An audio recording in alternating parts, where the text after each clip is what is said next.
The following program is brought to you by Caltech.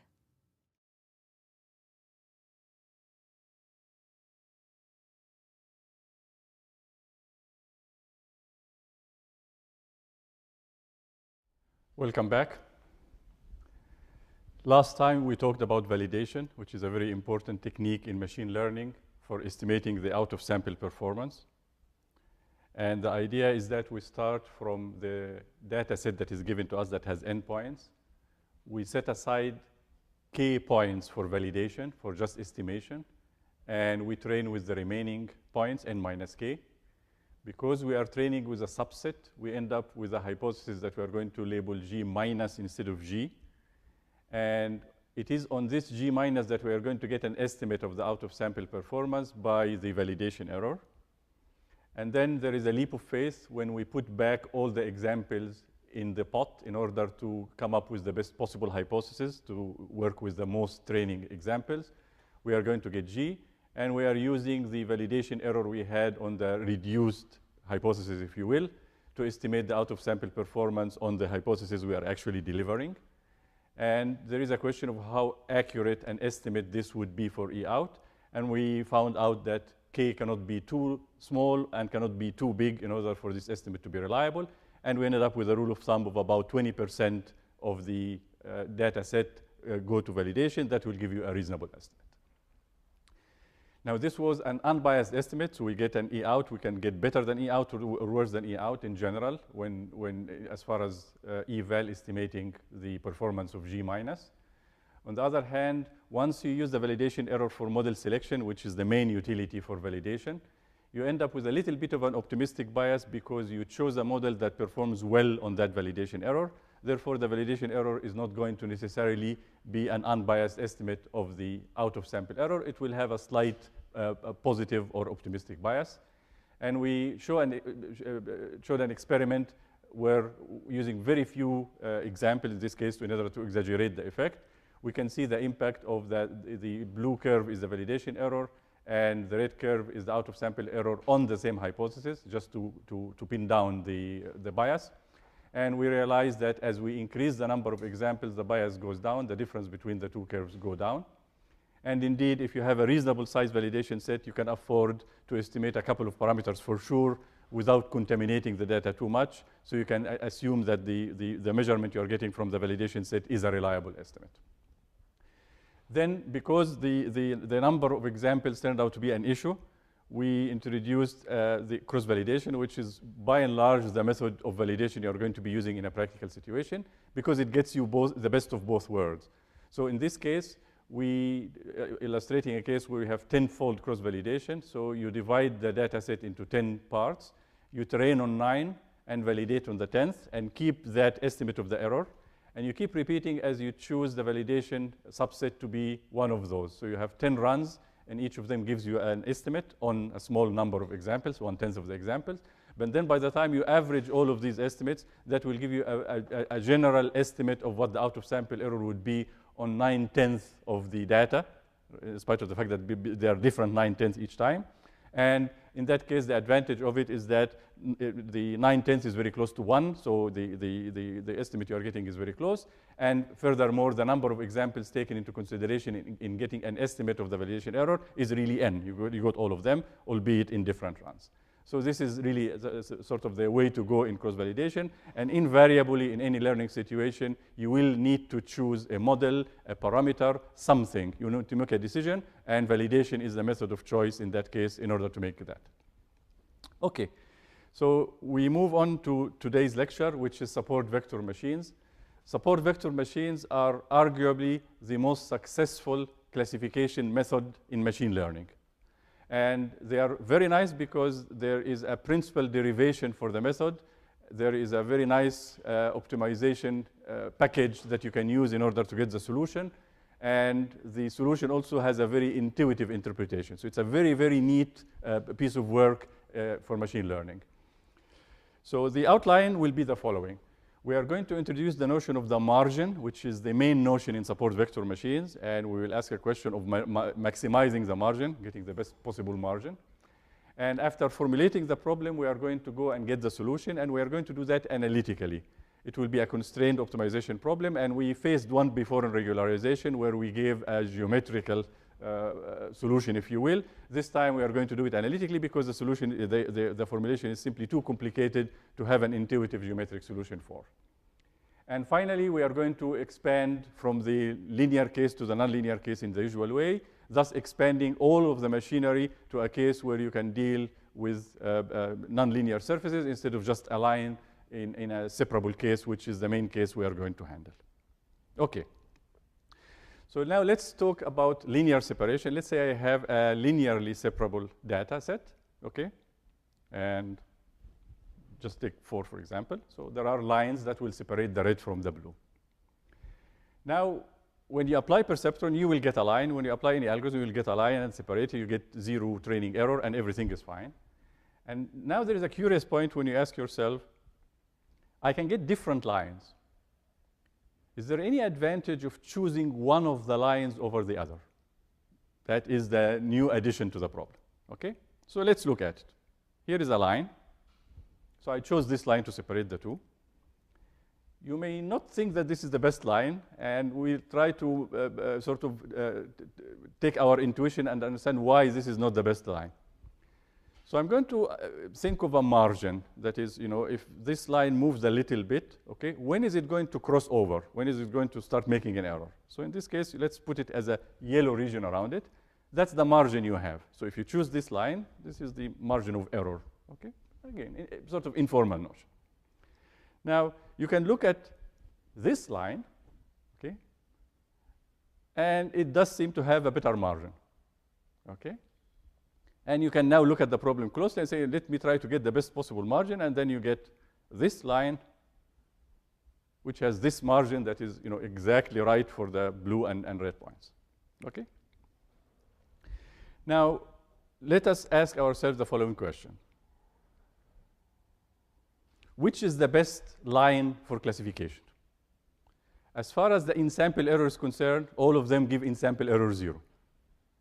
As far as generalization questions are concerned, as far as our previous analysis has done, all of them are dealing with linear model with 4 points. So generalization as an estimate will be the same. Nonetheless, I think you will agree with me that if you had your choice, you will choose the fat margin, okay? Somehow it's intuitive, okay? So let's ask 2 questions. The first one is, why is a bigger margin better? Okay. Second one, if we are convinced that a better margin is better, a bigger margin is better, then you ask yourself, can I solve for a W that maximizes the margin? Okay. Now, it is quite intuitive that the bigger margin is better because think of a process that is generating the data. Okay. And let's say that there is noise in it. If you have the bigger margin, the chances are the new point will still be on the correct side of the line, okay? Whereas if I use this one, there is a chance that the next red point will be here and it will be misclassified. Okay? Again, I'm not giving any proofs, I'm just giving you an intuition here, okay? So it stands to logic that indeed the bigger margin is better, and now we are going to argue that the bigger margin is better for a reason that relates to our VC analysis before, okay? So anybody remembers the growth function from ages ago? Okay, what was that? So we take the dichotomies of the line on points in the plane, and let's say we take 3 points.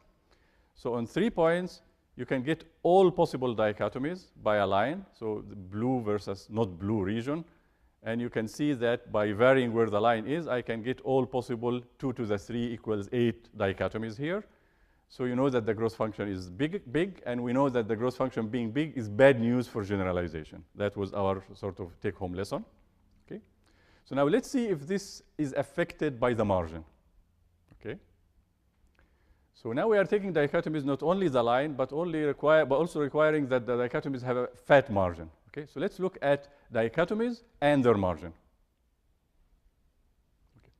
Now in this case, I am putting the same 3 points, and I am putting a line that has the biggest possible margin for the constellation of points I have. Okay, So you can see here, I put it, it's sandwiched them here. Every time it touches all the points, it cannot extend any further because that's it will get beyond the points.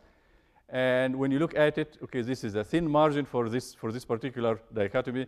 This is an intermediate one. This is a fat one, and this is a hugely fat one, but that's the constant one. That's not a big deal. Okay. Now let's say that I told you that you are allowed to use a classifier, but you have to have at least that margin for me to accept it. So now I'm requiring the margin to be at least something. All of a sudden, these guys that used to be legitimate dichotomies using my model are no longer allowed. So effectively, by requiring the margin to be at least something, I am putting a restriction on the growth function. Fat margin imply fewer dichotomies possible. And therefore, if we manage to separate the points with a fat dichotomy, we can say, okay, that fat dichotomies have a smaller VC dimension, smaller growth function than if I didn't restrict them at all. Okay? And although this is all informal, we will come at the end of the lecture to a result that estimates the out-of-sample error based on the margin, and we will find out that indeed, when you have a bigger margin, you will be able to achieve better out-of-sample performance. Okay. So now that I completely and irrevocably convinced you that the fat margins are good, let us try to solve for them. That is, find the W that not only classifies the points correctly, but achieves so with the biggest possible margin. Okay. So how are we going to do that? Well, the margin is just a distance from the plane to a point. So I'm going to take from the data set the point xn, which happens to be the nearest data point to the line that we have used in the previous example. And the line is given by the linear equation equals 0. And since we are going to use higher dimensional thing, I'm not going to refer to it as a line. I'm going to refer to it as a plane, hyperplane really, but just plane for short. So we are looking about d-dimensional space and a hyperplane that separates the point. OK, so we'd like to estimate that. And we ask ourselves, if I give you W and the X's, can you plug them into a formula and give me the distance between that plane that is described by W and the point Xn? OK. So I'm now taking the nearest point because then that distance will be the margin that I'm talking about. OK. Now, there are two preliminary technicalities that I'm going to invoke here, and they will simplify the analysis later on. So here is the first one. The first one is to normalize W. What do I mean by that? For all the points in the data set, near and far, when you take W transpose times xn, you will get a number that is different from 0. Okay? And indeed, it will agree with the label yn because the points are linearly separable. So I can take the absolute value of this and claim that it's greater than 0 for every point. Now, I would like to relate W to the margin or to the distance. But I realize that here there is a minor technicality that is annoying. Let's say that I multiply the vector W by 1,000,000. Okay? Does the plane that I'm talking about change? No, this is the equation of it. I can multiply by any positive number, and I get the same plane. So the consequence of that is that any formula that takes W and produces the margin will have to have built in it scale invariance. We'll be dividing by something that takes out that factor that does not affect which plane I'm talking about. So I'm going to do it now in order to simplify the analysis later. I'm going to consider all representations of the same plane, and I'm going to pick one where this is normalized by requiring that for the minimum point, this fellow is 1. I can always do that. I can scale W up and down until I get the closest one to have this equal to 1. Okay? There's obviously no loss in generality because in this case, this is a plane, and I have not missed any planes by doing that. Now, the quantity Wxn, which is the signal as we talked about it, is a pretty interesting thing. So let's look at it. I have the plane. So the plane has that the signal equals 0, and it doesn't touch any points. The points are linearly separable.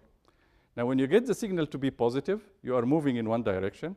You hit the closest point, and then you hit more points, the interior points, so to speak.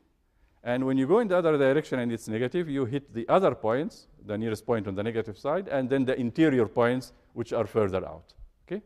So indeed, that signal actually relates to the distance, but it's not the Euclidean distance. It just sort of has an order of the points according to which is nearest and which is furthest. Okay? But what I'd like to do, I would like to actually get the Euclidean distance, because I'm not comparing the performance of this plane on different points. I'm comparing the performance of different planes on the same point. So I have to have the same yardstick. And the yardstick I'm going to use is the Euclidean distance. OK, so I'm going to take this as a constraint. And when I solve for it, I will find out that the problem I'm not solving for is much easier to solve. And then I can get the plane, and the plane will be general under this normalization. The second one is pure technicality. Remember that we had x being in Euclidean space r to the d. And then we added this artificial coordinate x0 in order to take care of w0 that was the threshold if you think of it as comparing with a number, or a bias if you think of it as adding a number. Okay? And that was convenient just to have the nice vector and matrix representation and so on. Now, it turns out that when you solve for the margin, the W1 up to WD will play a completely different role from the role W0 is playing. So it is no longer convenient to have them as the same vector. So for the analysis of support vector machines, we are going to pull W0 out. So the vector W now is the old vector, W1 up to WD. Okay? And you take out W0. And in order not to confuse it and call it W because it has a different role, we are going to call it here B for bias. Okay? So now the equation for the plane is W, our new W times X plus B equals 0. Okay? And there is no X0. X0 is the one that used to be multiplied by B, also known as W0. Okay? So every W you will see in this lecture will belong to this convention. And now, if you can look at this, this will be W transpose Xn plus B. Absolute value equals 1. And the plane will be W transpose X plus B equals 0. Okay? Just a convention that will make our math much more friendly. Okay? So these are the technicalities that I wanted to get out of the way. Okay. Now, big box, because it's an important thing. It will stay with us. And then we go for computing the distance. Okay. So now, we would like to get the distance between xn. We took xn to be the nearest point, and therefore the distance will be the margin. And we want to get the distance from the plane. So let's look at the geometry of the situation. Okay. Okay. I have this as the equation for the plane. And I have the condition that I talked about. This is the geometry. I have a plane, and I have a point, xn, and I'd like to estimate the distance. Okay? First statement, the vector W is perpendicular to the plane. Okay? That should be easy enough if you have seen any geometry before, but it's not very difficult to argue. But remember now that the vector W is in the X space. I'm not talking about the weight space. I'm talking about W as a, you plug in the values and you get a vector. And I'm looking at that vector in the input space X. And I'm saying it's perpendicular to the plane. Why is that? Because let's say that you pick any 2 points, call them X dash and X double dash, on the plane proper. Okay? So they are lying there. Okay? What do I know about these 2 points? Well, they are on the plane, so they had better satisfy the equation of the plane, right? So I can conclude that it must be that when I plug in X dash in that equation, I will get 0. And when I plug in X double dash, I will get 0. Conclusion. If I take the difference between these 2 equations, I will get W transpose X dash minus X double dash equals 0. And now you can see the good old B dropped out. And this is the reason why it has a different treatment here. The other guys actually matter, but the B plays a different role. Okay. So when you see an equation like that, your conclusion is what? Your conclusion is that WT as a vector, the W as a vector, must be orthogonal to X dash minus X double dash as a vector. Okay. So when you look at the plane, here is the vector X dash minus X double dash. Okay. Let me magnify it. Okay. And this must be orthogonal to the vector W. Okay. Okay, so the interesting thing is that we didn't make any restrictions in X dash and X double dash. These could be any 2 points on the plane, right? So now the conclusion is that W, which is the same W, that the vector W that defines the plane, is orthogonal to every vector on the plane, right? Therefore, it is orthogonal to the plane. Okay, So we got that much. So we know that now the W has an interpretation. Okay. Now we can get the distance. Once you know the orthogonal to the plane, you probably can get the distance, because what do we have? The distance between xn and the plane, and we put them here, is what? Can be computed as follows. Take any point, one point on the plane, we just call it generic x. Okay? And then you take the projection of the vector going from here to here, you project it on the direction which is orthogonal to the plane, and that will be your distance. Right? So we just need to put the mathematics that goes with that. Okay. So here is the vector, and here is the other vector, which we know that is orthogonal to the plane. Now, if you project this fellow on this direction, that length will give you the distance. Okay. Now, in order to get the projection, what you do, you get the unit vector in the direction. So you take W, which is this vector, could be of any length, and you normalize it by its norm, and you get a unit vector, under which the projection would be simply a dot product. So now the W hat is a sort of a shorter W if the norm of W happens to be bigger than 1. And what you get the distance being simply the inner product. You take the unit vector, dot that, and that is your distance. Except for one minor issue.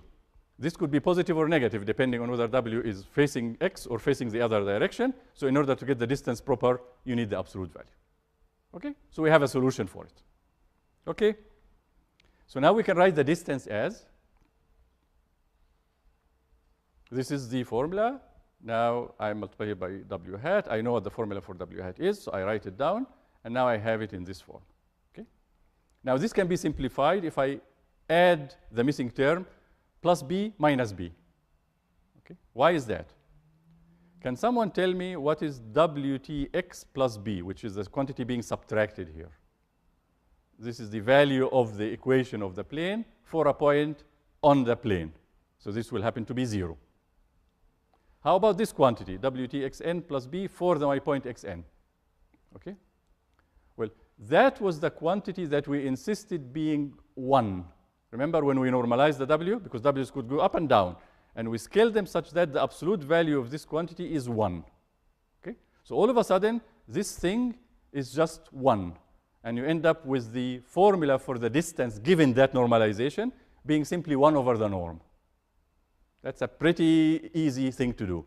So if you take the plane and insist on a canonical representation of W by making this part 1 for the nearest point, then your margin will simply be 1 over the norm of W you used.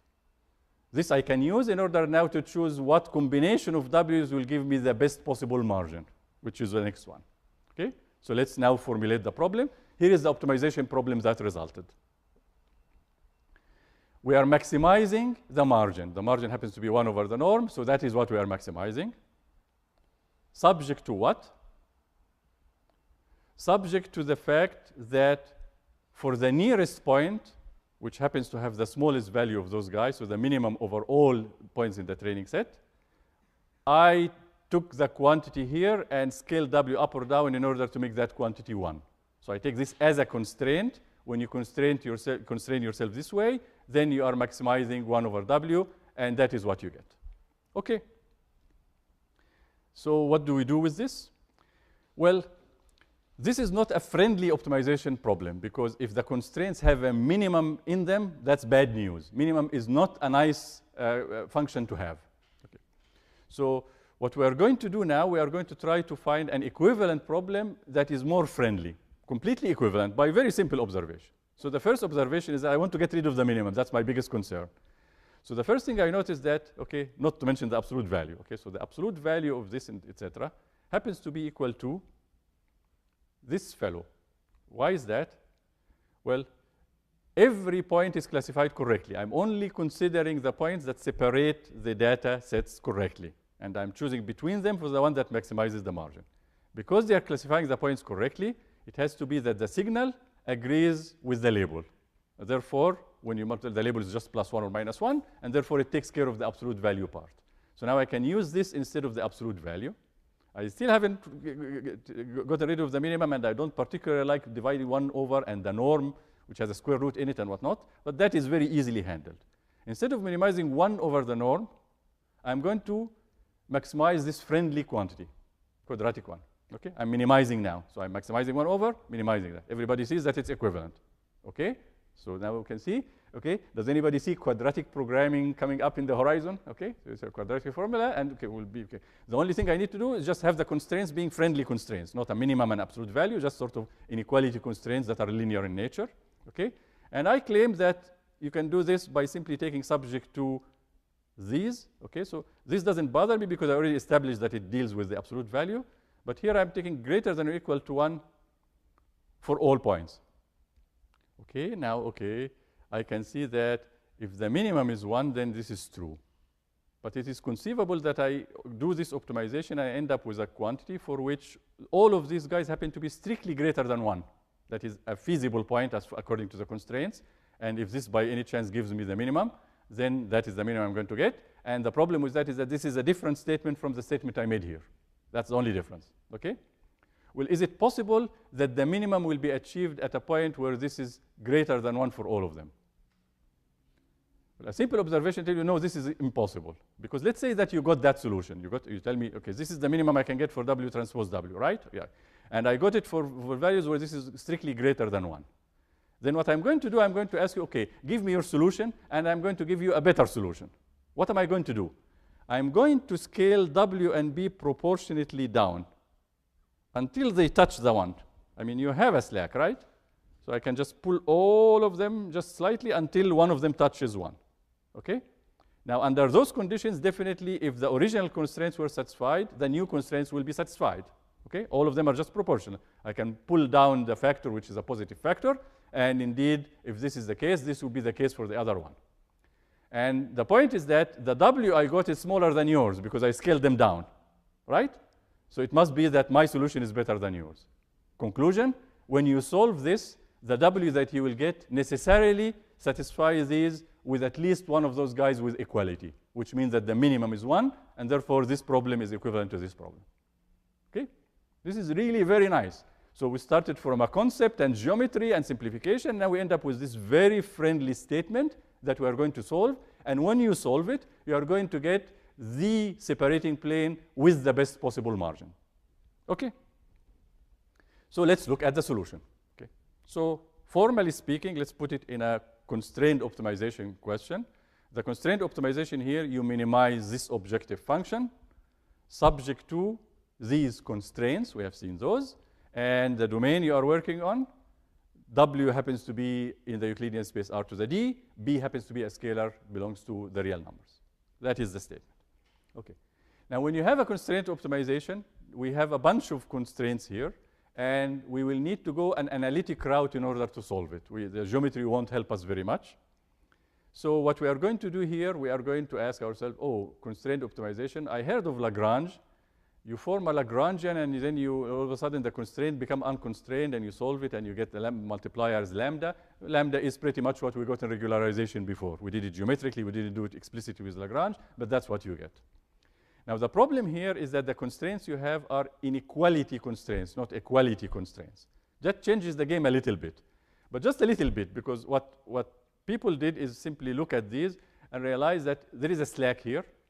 If I call the slack S squared, I can make this equality, and then I can solve the old Lagrangian with equality. Okay?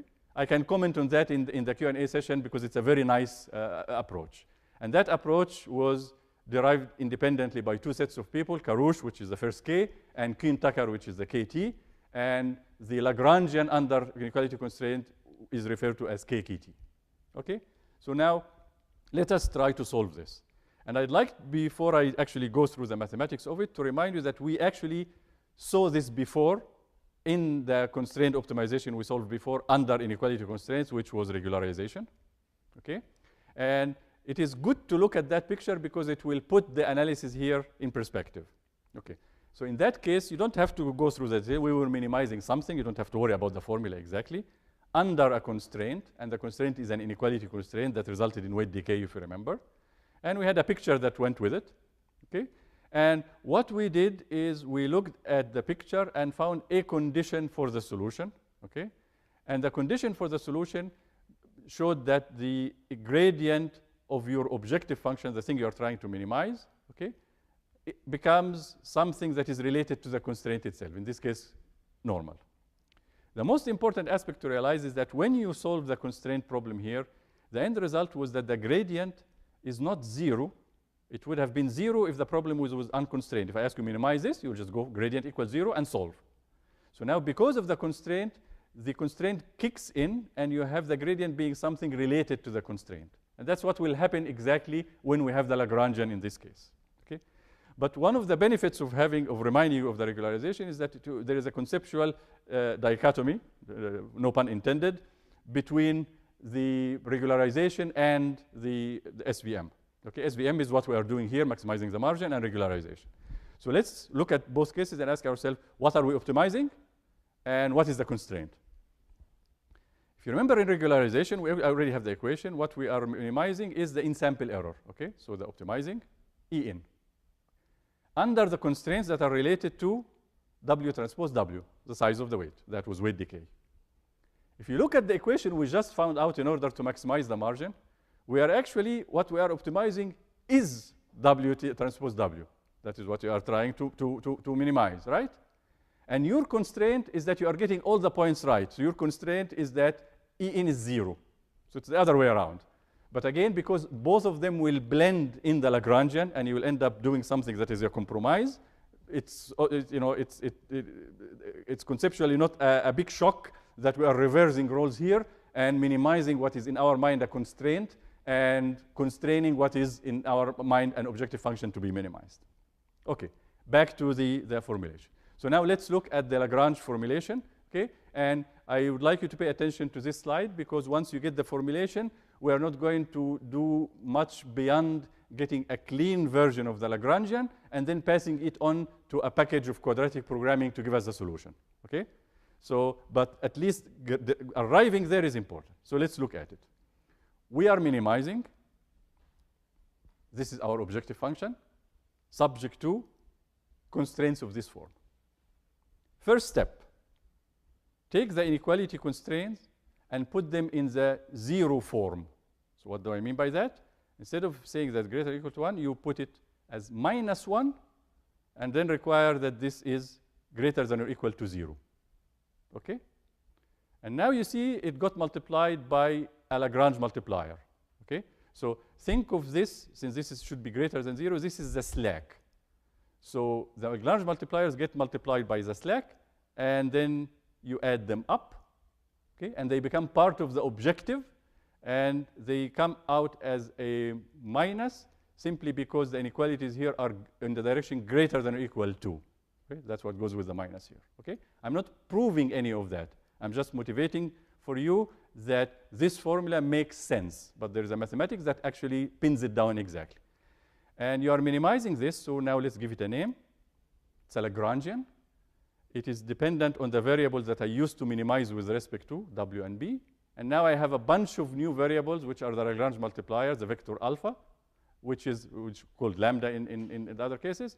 Here it's standard alpha. And there are capital N of them. There is a Lagrange multiplier for every point in the set. Okay? We are minimizing this with respect to what? With respect to W and B. So that was the original thing. The interesting part, which you should pay attention to, is that you are actually maximizing with respect to alpha. Again, I am not making a mathematical proof that this method holds, but this is what you do. And it's interesting because when we had equality, we didn't worry about maximization versus minimization, because all you did, you get the gradient equals 0. So that applies for both maximum and minimum. So you didn't necessarily pay attention for it. Here you have to pay attention for it because you are maximizing with respect to alphas, but the alphas have to be non-negative. Okay? Once you restrict the domain, you can't just get the gradient to be 0, because the function, I mean, if the function was all over and this way, you get the minimum gradient is 0. Okay? But if I tell you to stop here, okay, the function could be going this way, and this is the point you're going to pick. And the gradient here is definitely not 0. Okay? So the question of maximizing versus minimizing, you need to be paid attention here. We are not going to pay too much attention for it, because we will just tell the quadratic programming guy, please maximize, and it will give us the solution. But that is the problem we are solving. Okay.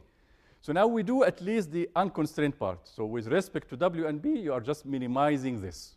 Okay? So let's do it. Then we're going to take the gradient of the Lagrangians with respect to W. So this is, I'm getting partial by partial for every weight that appears.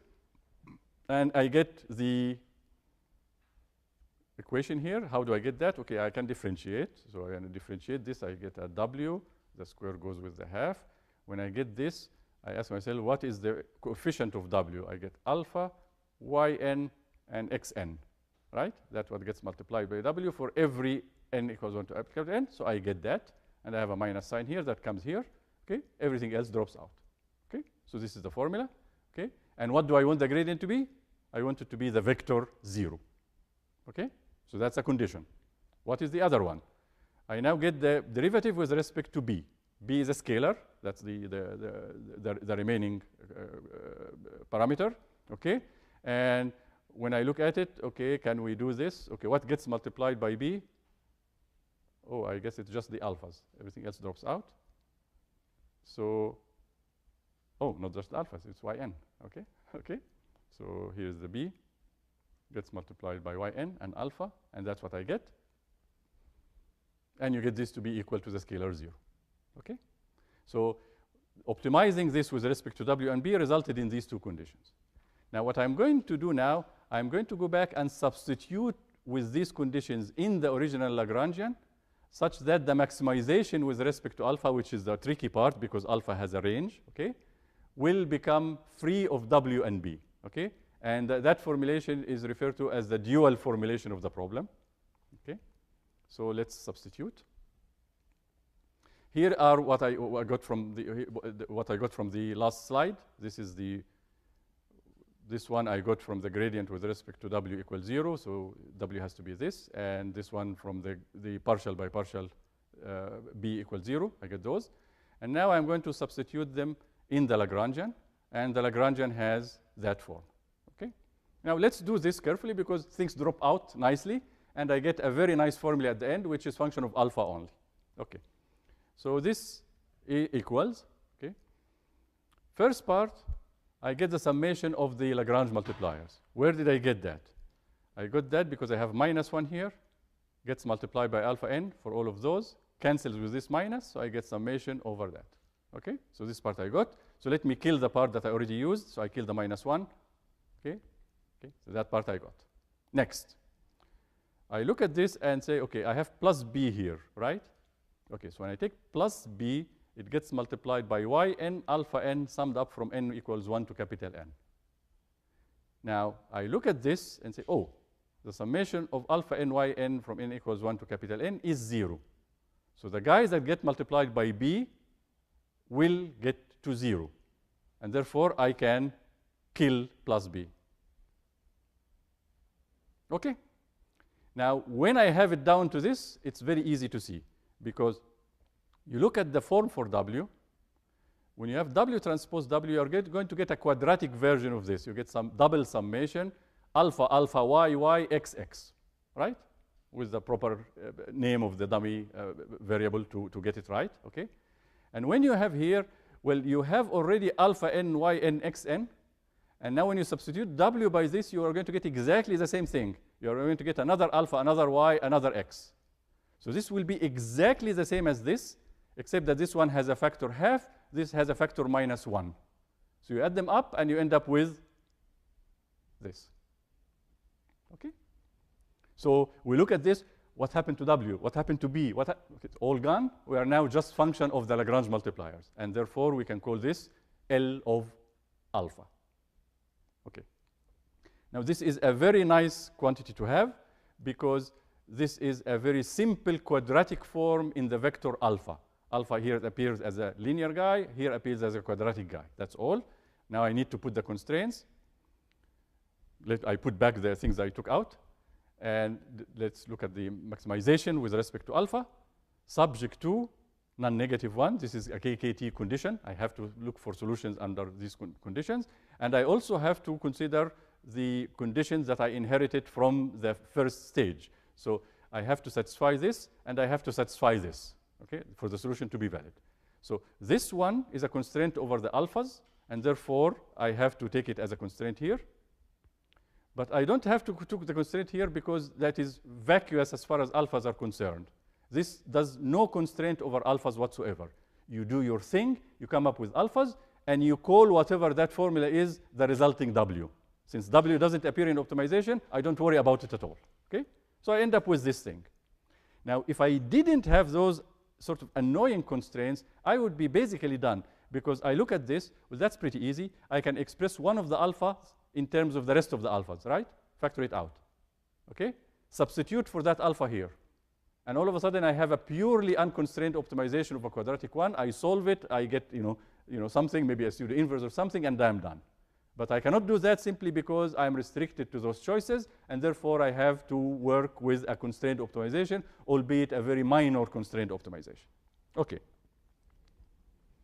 Now let's look at the solution. The solution goes with quadratic programming. Okay. So the purpose of the slide here is to translate the objective and the constraints we had into the coefficients that you are going to pass on to a package called quadratic programming. So this is a practical slide. Okay. First, what we are doing is maximizing with respect to alpha this quantity that we found, subject to a bunch of constraints. Quadratic programming packages come usually with minimization. So we need to translate this into minimization. Okay? How are we going to do that? We're just going to get the minus of that. So this will become this minus that. So let's do that. We got minus minimum of this. Okay? So now it's ready to go. Now the next step will be pretty scary, because what I'm going to do, I'm going to expand this, isolating the coefficients from the alphas. The alphas are the parameters. You're not passing alphas to the quadratic programming. Quadratic programming works with a vector of variables that you call alpha. What you are passing are the coefficients of your particular problems that are decided by these numbers that the quadratic programming will take, and then will be able to give you the alphas that would minimize this quantity. So this is what it looks like. Okay? I have a quadratic term, alpha transpose alpha, and these are the coefficients in the double summation. Okay? These are numbers that you read off your training data. You give me x1 and y1, I'm going to compute these numbers for all of these combinations, and I end up with a matrix. That matrix gets passed to quadratic programming. Okay? And quadratic programming asks you for the quadratic term and asks you for the linear term. Well, the linear term, just to be formal, happens to be, since we are just taking minus alpha, it's minus 1 transpose alpha, which is the sum of those guys. So this is the bunch of linear coefficients that you pass. Okay?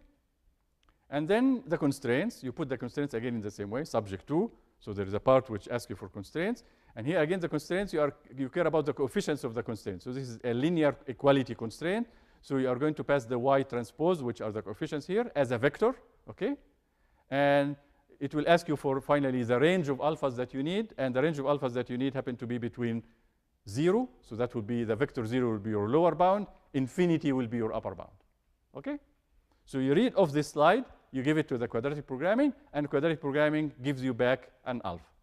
And if you're completely discouraged by this, let me remind you that all of this is just to give you what to pass to the package. This actually looks exactly like this. That's all you're doing. A very simple quadratic function with a linear term. You are minimizing it, subject to linear equality constraint plus a bunch of range constraints. Okay? And when you expand it in terms of numbers, this is what you get, and that's what you're going to use. Okay? So now we are done. We have done the analysis. We know what to optimize. It fit one of the standard optimization tools. It happens to be a convex function in this case, so the quadratic programming will be very successful. Okay? And then we'll pass it in. We'll get a number back. Okay? Just a word of warning before we go there. Okay? You look at the size of this matrix, and it's capital N by capital N, right? So the dimension of the matrix depends on the number of examples. Well, if you have 100 examples, no sweat. If you have 1,000 examples, no sweat. If you have 1,000,000 examples, this is really trouble, okay? Because this is really a dense matrix. These numbers could come up with anything. So all the entries matter, okay? And if you end up with a huge matrix, quadratic programming will have a pretty hard time finding the solution. To the level where there are tons of heuristics to solve this problem when the number of examples is big. It's a practical consideration, but it's an important consideration. Okay? But basically, if you are working with problems in the typical machine learning problem where you have, let's say, 1,000, let's say not more than 10,000 or whatnot, then it's not formidable, okay? 10,000 is flirting with danger, but that's what it is, okay? So pay attention to the fact that in spite of the fact that there is a standard way of solving it and the fact that it's convex, so it's friendly, it is not that easy when you get a huge number of examples. And people have hierarchical methods and whatnot in order to deal with that case. Okay, so let's say we succeeded. We gave the thing to the matrix and the vectors to quadratic programming. Back comes what? Back comes alpha. This is your solution, okay? So now we want to take this solution and solve our original problem, okay? What is W, what is B, what is the surface, what is the margin? You can answer the questions that all of this formalization was meant to tackle. Okay. So the solution is vector of alphas. And the first thing is that it is very easy to get the W because luckily the formula for W being this was one of the constraints we got from solving the original one. When we got the gradient with respect to W, we found out this is the thing, okay? So you get the alphas, you plug them in, and then you get the W, okay? So you get the vector of weights you want, okay? Now, I would like to tell you a condition which is very important and will be the key to defining support vectors in this case, which is another KKT condition that will be satisfied at the minimum, which is the following. Quadratic programming hand you alpha. Let's say that alpha is the same length as the number of examples. Let's say you have 1,000 examples. So it gives you a vector of 1,000 guys. You look at the vector, and to your surprise, you don't know yet whether it's pleasant or unpleasant surprise, a whole bunch of the alphas are just 0. Well, the alphas are restricted to be non-negative. They all have to be greater than or equal to 0. If you find any one of them negative, then you say quadratic programming made a mistake, okay? But it won't make a mistake. It will give you numbers that are non-negative. But the remarkable part, out of the 1,000, more than 900 are zeros. So you're surprised, is this, okay, something is wrong? Did I, is there a bug in my thing or something? No, because of the following. The following condition holds. Okay, it looks like a big condition, but let's read it. This is the constraint in the 0 form. So this is greater than or equal to 1, so minus 1 would be greater than or equal to 0. This is what we call the slack. So the condition that is guaranteed to be satisfied for the point you're going to get is that either the slack is 0 or the Lagrange multiplier is 0. The product of them will definitely be 0. Okay? So if there is a positive slack, which means that you are talking about an interior point. Remember that I have a plane and I have a margin. And the margin touches on the nearest point, and that is what defines the margin. Then there are internal points, okay, where the slack is bigger than 1. At those points, the slack is exactly 1. But the other ones, not the slack. The slack is 0. The value is 1. The other ones is the slack will be positive. So for all the interior points, you are guaranteed that the corresponding Lagrange multiplier will be 0. Okay? I claim that we saw this before. Okay? Again, in the regularization case. Remember this fellow? We had a constraint which is to be within the red circle, and we're trying to optimize a function that has equipotentials around this. So this is the absolute minimum, and it grows, it grows, it grows. And because we are in the constraint, we couldn't get the absolute minimum, we went there.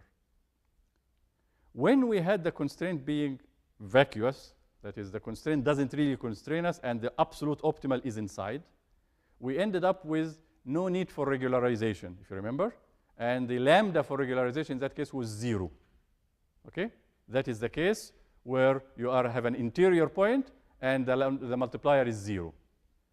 And then when you got a genuine guy that you have to actually compromise, you ended up with a condition that requires lambda to be positive. Okay?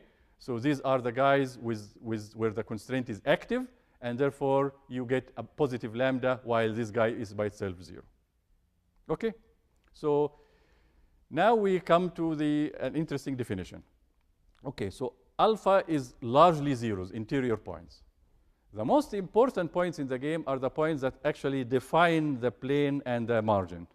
And these are the ones for which alpha ends are positive. Okay? And these are called support vectors. So I have n points, and I classify them, and I got the maximum margin. And because it's the maximum margin, it touched on some of the +1 and some of the -1 points. Those points support the plane, so to speak, and they are called support vectors, and the other guys are interior points. And the mathematics of it tells us that we can identify those because we can go for the lambdas that happen to be positive, they're not the alphas in this case, and the alpha greater than 0 will identify a support vector. Okay. Again, when I put a box, it's an important thing, so this is an important notion. Okay, so let's talk about support vectors. I have a bunch of points here to classify, and I go through the entire machinery, I formulate the problem, I get the matrix, I pass it to quadratic programming, I get the alpha back, I compute the W, all of the above, and this is what I get. Okay? So where are the support vectors in this picture?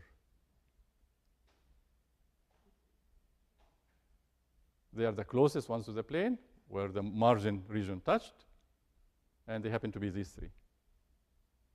This one, this one, this one. So all of these guys that are here and all of these guys are here will just contribute nothing to the solution. They will get lambda alpha equals 0 in this case. Okay.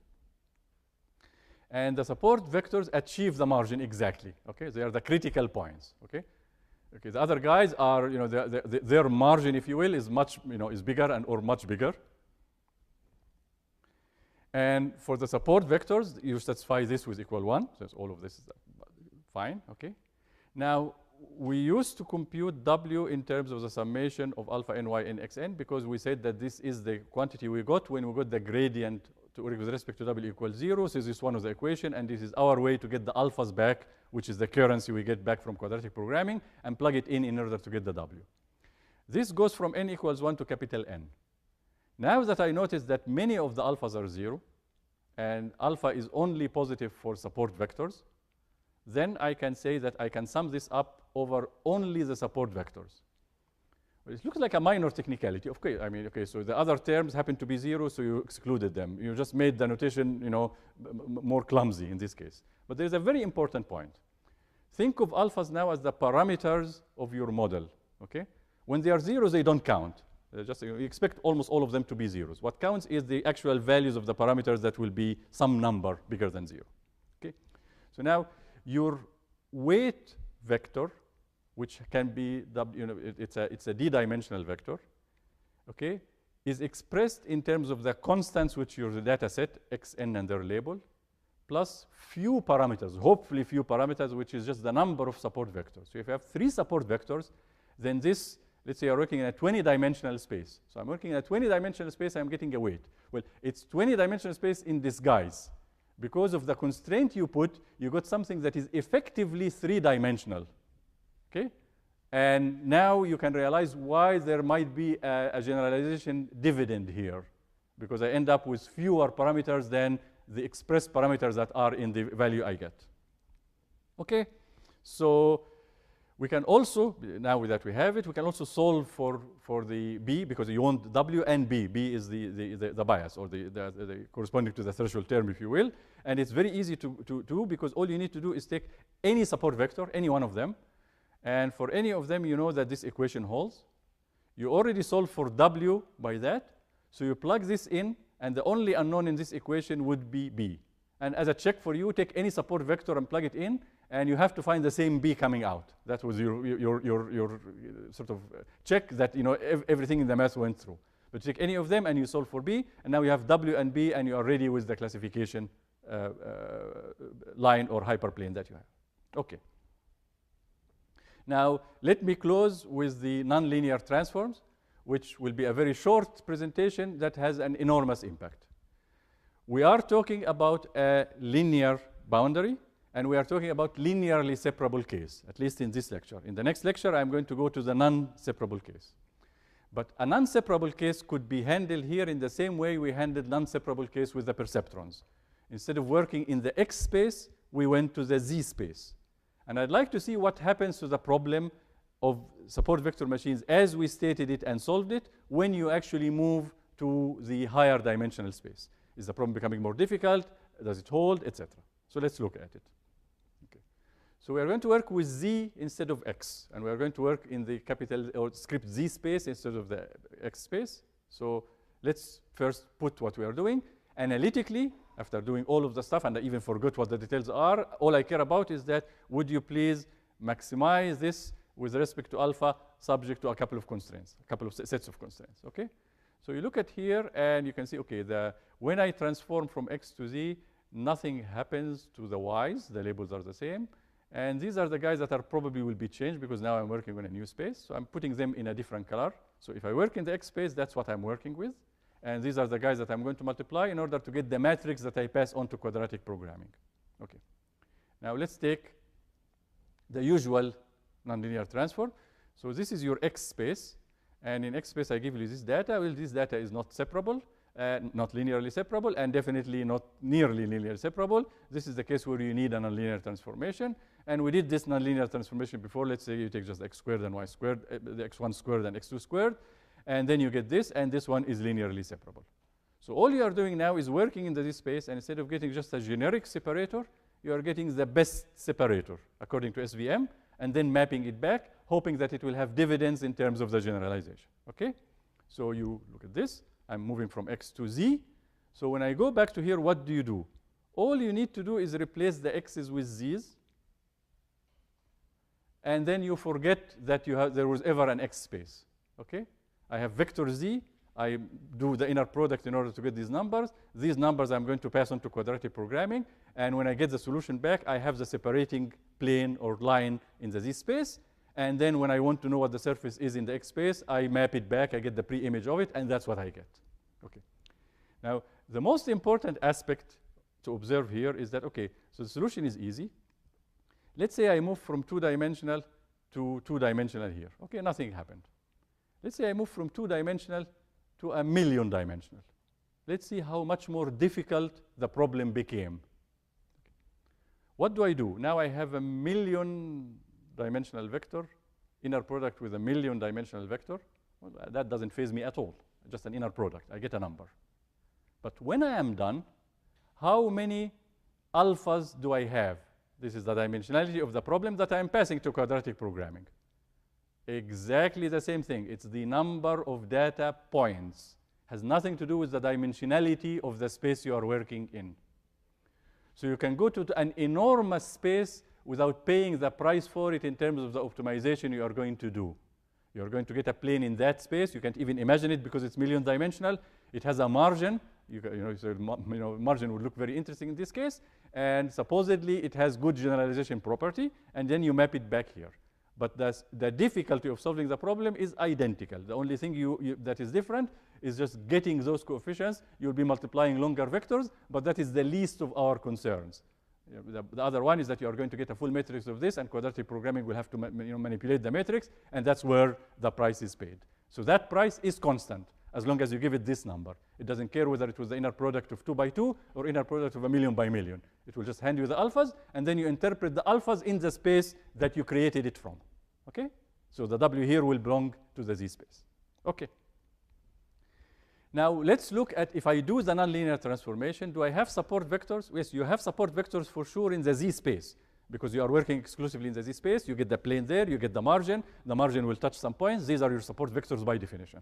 And you can identify them even without looking geometrically at the Z space, because what are the support vectors? Oh, I look at the alphas I get, and the alphas that are positive, these correspond to support vectors. Okay? So without even imagining what the Z space is like, I can identify which guys happen to have the critical margin in the Z space, just by looking at the alphas. Okay? So support vectors live in the space you are doing the process in this case, the Z space. In the X space, there is an interpretation. So let's look at the X space here. So I have these guys, not linearly separable. And you decided to go to a high-dimensional Z space. I'm not going to tell you what. Okay? And you solved that support vector machine. You got the alphas. You got the line or the hyperplane in that space. And then you are putting the boundary here that corresponds to this guy. Okay? And this is what the boundary looks like. Okay? Now we have alarm bells. Okay, overfitting. Whenever you see something like that, you say, okay, what? Okay? That's the big advantage you get out of support vectors. So I get this surface. Okay? This surface is simply what the line in the Z space with the best margin got. That's all. So if I look at what the support vectors are in the Z space, they happen to correspond to points here. They are just data points, right? Okay? So let me identify them here as pre-images of support vectors. I mean, people will sort of say they are support vectors, okay? But you need to be careful because they are, I mean, the formal definition is in the Z space. So they may look like this, okay? So let's look at it. So this is one, this is another, this is another, this is another. And usually they are when you turn, okay? You would think that in the Z space, this is being sandwiched, okay? So this is what it's likely to be. Now, the interesting aspect here is that if this is true, then 1, 2, 3, 4, I have only 4 support vectors, okay? So I have only 4 parameters really expressing W in the Z space, because that's what we did. We said, you know, the W equals the summation over the support vectors of the alphas. Now, that is remarkable because I just went to a million-dimensional space. W is a million-dimensional vector. And when I did the solution, and if I get 4, only 4, which is, would be very lucky if you're using a million-dimensional, but just for illustration. If I get 4 support vectors, then effectively, in spite of the fact that I use the glory of the million-dimensional space, I actually have 4 parameters. And the generalization behavior will go with the 4 parameters. So this looks like a sophisticated surface, but it's a sophisticated surface in disguise. It was so carefully chosen that, I mean, there are lots of snakes that can go around and mess up the generalization. This one will be the best of them, and you have a handle on how good the generalization is just by counting the number of support vectors. And that will get us. So yeah, this is a good point I forgot to mention. So the distance between the support vectors and the surface here are not the margin, okay? The margins are in the linear space, etc., okay? They are likely, these guys, to be close to the surface, but the distance wouldn't be the same, and there are perhaps other points that look like they should be support vectors and they aren't. What makes them support vectors or not is that they achieve the margin in the Z space. This is just an illustrative version of it, okay? And now we come to the generalization result that makes this fly. And here is the deal. Generalization result, E out is less than or equal to something. So you are doing classification, and you are using the classification error, the binary error. So this is the probability of error in classifying an out-of-sample point, okay? The statement here is very much what you expect. You have the number of support vectors, which happens to be the number of effective parameters, the alphas that survived, okay? This is your guy. You divide it by n, well, n minus 1 in this case, and that will give you an upper bound on E out. Okay. Now, I wish this was exactly the result. Well, the result is very close to this. In order to get the correct result, you need to run several versions and get an average in order to guarantee this. So the real result has to do with expected values of those guys. So for several runs, the expected value. But if the expected value lives up to its name, and you expect the expected value, then in that case, the E out you will get in a particular situation will be bounded above by this, which is a very familiar type of a bound. Number of parameters, degrees of freedom, VC dimension, ... divided by the number of examples. We have seen this before. And again, the most important aspect is that pretty much like quadratic programming didn't worry about the nature of the Z space, could be million-dimensional, and that didn't figure out in the computational difficulty. It doesn't figure out in the generalization difficulty. You didn't ask me about the million-dimensional space. You asked me, after you were done with this entire machinery, how many support vectors did you get? If you have 1,000 data points and you get 10 support vectors, you are in pretty good shape regardless of the dimensionality of the space that you visited, okay? Because then 10 over 1,000, that's a pretty good bound on E out. On the other hand, it doesn't say that now I can go to any dimensional space and things will be fine, because you still are dependent on the number of support vectors. If you go through this machinery and then the number of support vectors out of 1,000 is 500, you know you are in trouble. And trouble is understood in this case because that snake will be really a snake, going around every point, going around every point. So it's just trying to fit the data hopelessly, getting so many support vectors that the generalization question now becomes sort of useless, okay? But this is the main theoretical result that makes people use support vectors. And support vectors with the nonlinear transformation. You don't pay for the computation of going to the higher dimension, and you don't get to pay for the generalization that goes with that. And then when we go to kernel methods, which is a modification of this next time, you are not even going to pay for the simple computational price of getting the inner product. Remember when I told you you take an inner product between a million vector and itself, and that was minor? Even if it's minor, we are going to get away without it, okay? And when we get away without it, we will be able to do something rather interesting.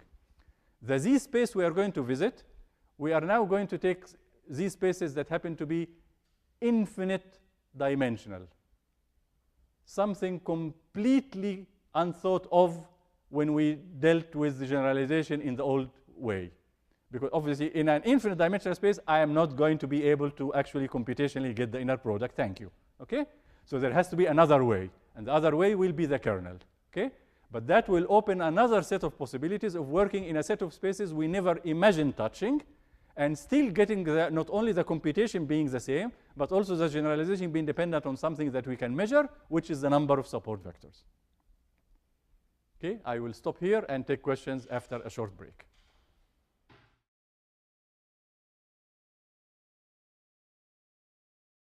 Okay, let's start the Q&A. Okay, so can you please first explain again why you can normalize W transpose X plus B to be 1? Okay. Okay. We would like to solve for the margin given W. That has dependency on the combination of W's you get, which is like the angle, that is the relevant one. And also, W has an inherent scale in it. So the problem is that the scale has nothing to do with which plane you are talking about. When I take W, the full W and B, okay, and take 10 times that, they look like different vectors as far as the analysis is concerned, but they are talking about the same plane. So if I'm going to solve without the normalization, I will get a solution. But the solution, whatever I'm optimizing, will invariably have in its denominator something that takes out the scale, so that the thing is scale invariant. I cannot possibly solve, and it will tell me that W has to be this, when in fact any positive multiple of it will serve the same plane. So all I am doing myself is simplifying my life in the optimization. I want the optimization to be as simple as possible. I don't want it to be something over something. Okay? Because then I will have trouble actually getting the solution. Therefore, I started by putting a condition that does not result in loss of generality.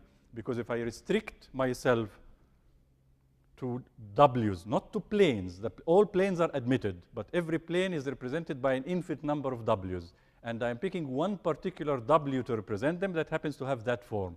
When I do that and put it as a constraint, what I end up with, the thing that I'm optimizing, happens to be a friendly guy that goes with quadratic programming, and I get the solution. I could definitely have started by not putting this condition, except that I will run into mathematical trouble later on. That's all there is to it. Similarly, I could have left W0, and then all of a sudden, every time I put something, I tell you, take the norm of the first D guys, or W1 up to WD, and forget the first one. So all of this was just pure technical preparation that does not alter the problem at all, that makes the solution friendly later on. Okay, so many people are curious, what happens when the points are not linearly separable? Okay, there are two cases. One of them, they are horribly not linearly separable, like that. And then in this case, you go to a nonlinear transformation, as we have seen. And then there is a slightly not linearly separable, as we have seen before. And in that case, you will see that the method I described today is called hard margin SVM. Hard margin because the margin is satisfied strictly.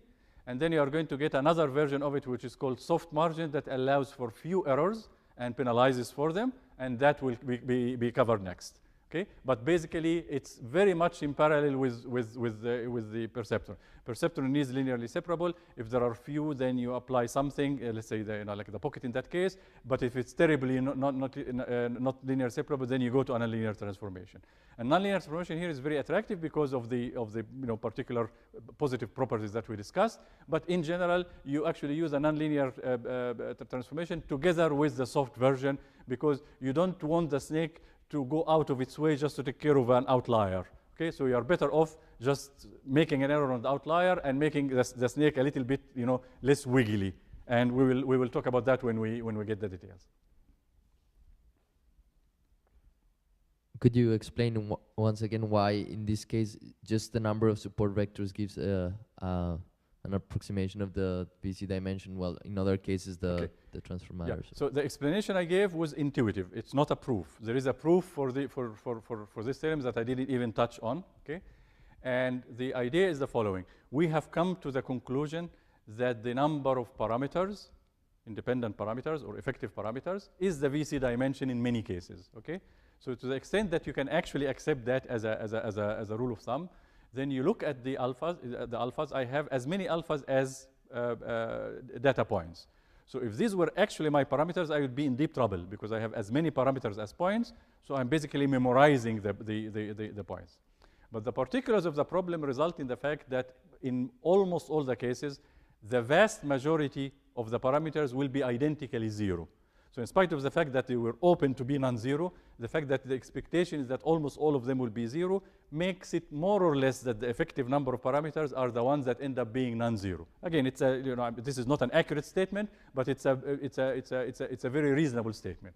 So the number of non-zero parameters, which corresponds to the VC dimension, also happens to be the number of the support vectors by definition, because support vectors are the ones that correspond to the non-zero Lagrange multipliers. Okay? And therefore, we get a rule which either counts the number of support vectors or the number of surviving parameters, if you will. And this is the rule that we had at the end that I said that I didn't prove, but actually gives you a bound on E out. Is there any advantage in considering the margin, but in using a different norm? So there are variations of this, and indeed some of the aggregation methods like boosting has a margin of its own, and then you can compare that. It's really the question of the ease of solving the problem. And if you have a reason for using one norm or another for a practical problem, for example, if I see that the loss goes with squared or loss goes with the absolute value or whatever, and then I design my margin accordingly, then we go back to the idea of a principled error measure, in this case margin measure. Okay? On the other hand, in most of the cases, there is really no preference, and it is the analytic considerations that make me choose one margin or another. But different measures for the margin with one norm, two norm, and other things have been applied, and there is really no compelling reason to prefer one over the other in terms of performance. So it really is the analytic properties that usually dictate the choice. Is there any pruning method that can maybe get rid of some of the support vectors, or not really? So you are not happy with even the reducing it as a support vector. You want to get rid of some of them. Well, offhand, I cannot think of a method that I can directly translate into as if it's getting rid of some support vectors. What happens for computational reasons is that when you solve a problem that is huge in data set, you cannot solve it all. So sometimes what happens is that you take subsets and you get the support vectors, and then you take the support vectors as a union and get the support vectors of the support vectors and stuff like that. So these are really computational considerations. But basically, the support vectors are there to support the separating plane, okay? So if you let one of them go, the thing will fall. Obviously, I'm half joking only, but because really they are the ones that dictate the margin, so their existence really tells you that the margin is valid, and that's really why they are there. Some people are worried that that a noisy data set would completely ruin the performance of the SVM. So okay. How does it deal with it? It will ruin as much as it will ruin any other method. It's not particularly susceptible to noise, except obviously when you have noise, the chances of getting a cleanly linearly separable data is not there, and therefore you are using the other methods. And if you are using strictly nonlinear transformation but with hard margin, then I can see the point of ruining, because now the snake is going around noise, and obviously that is not good because you are fitting the noise. But in those cases, and in almost all of the cases, you use the soft version of this, which is remarkably similar. It's different assumptions, but the solution is remarkably similar. And therefore, in that case, you will be as vulnerable or not vulnerable to noise as you would by using other methods. All right, I think that's it. Okay, very good. Right. So we will see you next week.